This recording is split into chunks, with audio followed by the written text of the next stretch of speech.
ntwala omukisa guno okubagiza b'ennyumba ya Sheikh Al-Hafidh Sheikh Suleiman Ismaila Nkata rahmatullahi alayhi rahmatan wasa yatuvudde ku maaso naye kennyini okumusabira olugendo lwe yatandiseeko Allah lumwanguyize eyo gyali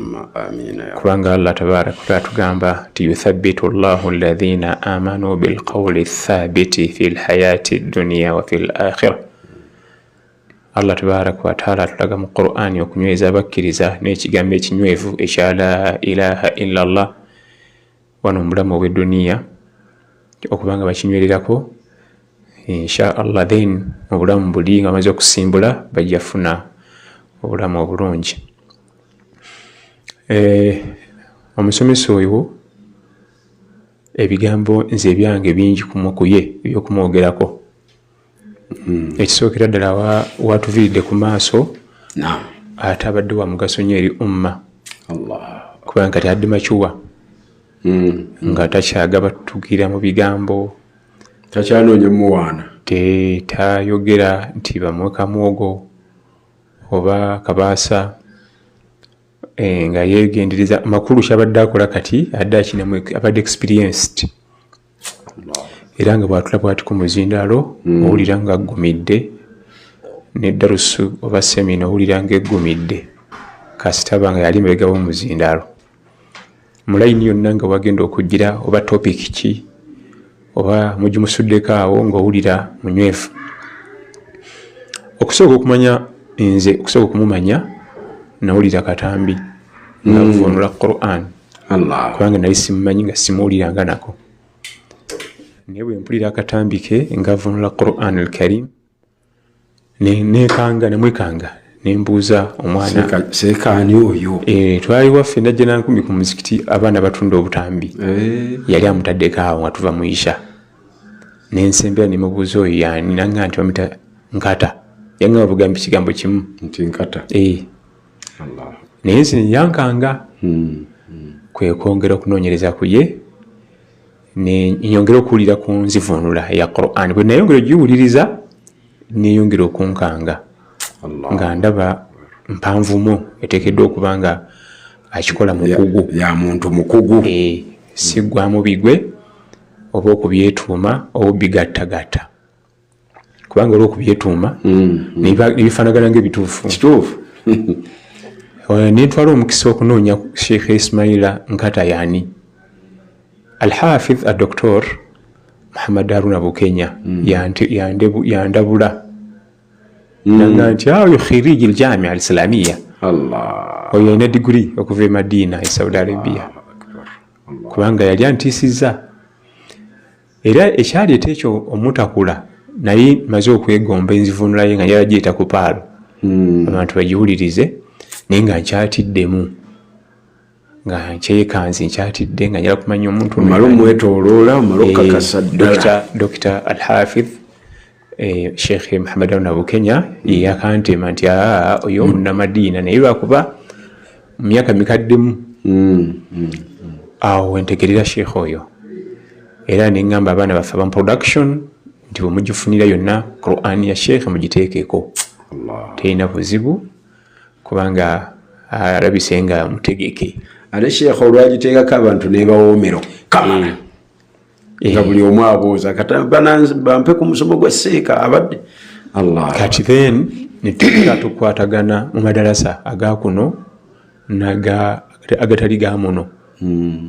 ntandika osisinkana ku madalasa aga muno n'agatali ga muno nga mu Johannesburg, Cape Town, Durban, Florida n'ebifo ebirala Juba era wafiiridde tube tulina safaari adde alina safaari gyalina okubaamu eya USA mu Darus ebadde eri mu pipeline eya UAE mu Ramadan era naye badde mu pipeline Allahu Akbar nasemba okuba naye mu Darusu etali ya muno twali Juba twali Juba Ramadan netusangayo oyogolaba nga tayisa talawiya zonna nga azimalayo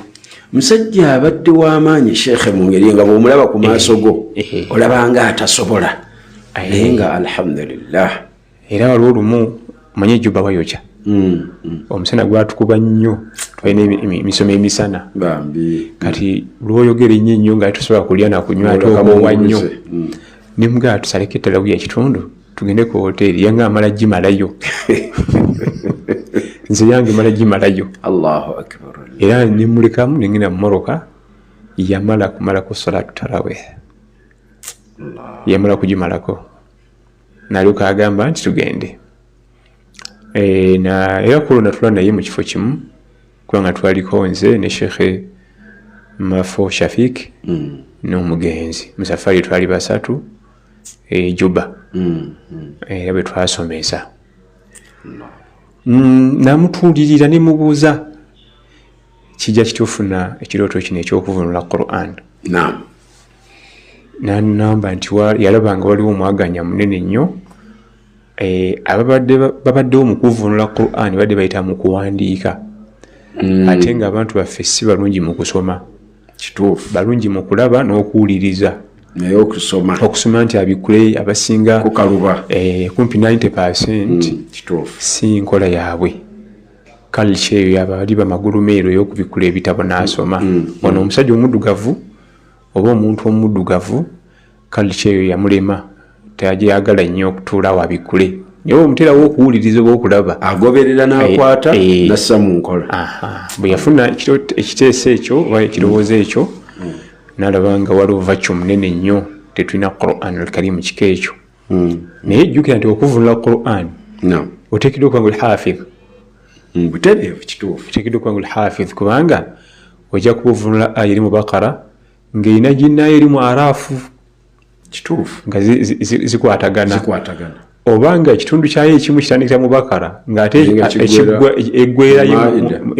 oba mu Lukumaani kati kankuwa ekifaananyi Manaam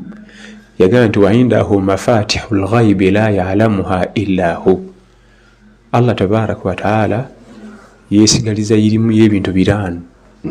eyo knowledge yajesigaliza teri kigirina kirala wadde bamalayika ab'okulusegere wadde bahamalatul arush abasitula namulondo kwatebenkedde eyo irimu y'ebintu bitaano tebagirina yajesigaliza kati eyo aya erimu An'am kyokka ate egivvuunula eri mu Lukumaani eraga ebyo ebitaano byebiruwa aga nti inna Allaha indahu ilmu saati wa yunazzilu lwaitha wa ya'lamu ma fi l-arham wa ma tadri nafsun madha taksibu ghada wa ma tadri nafsun bi ayyi ardin tamut inna Allaha alimun khabir kati eno ate kulaga inna Allaha indahu ilmu inna Allaha indahu wa indahu mafatihul ghaibi yayina ebisunzo bya irimu ya miteeko etaano eno yevunula biri nti byebiriwa biri ebitaano yamanye bikolagana ne kiyama egenda kubeera wuddi programu etandika etya kati nga gwe wolewo emikolo omanye ekisooka wano abako bajje wano wajja kujja basenga kati byonna programu nga bwegenda okutambula ku yamulukaya nti lyagimanyi tusooka kituzaako ki yabimanyi inna Allaha indahu ilmu saa wa yunazzilu lghaitha enkuba yamanye etonya eddi buzitoki eneekosa teekose liita zimeka yamanye ekipimo kyayo teryamanyi kadde wadde bamalayika abakola mu department enkuba abatamanyi wa ya'lamu ma fi l-arham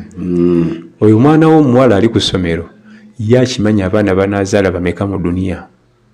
banaba balenzi banaba bawala munabamu abalongo mutabani oyo gwolina gweyagala obulungi ennyo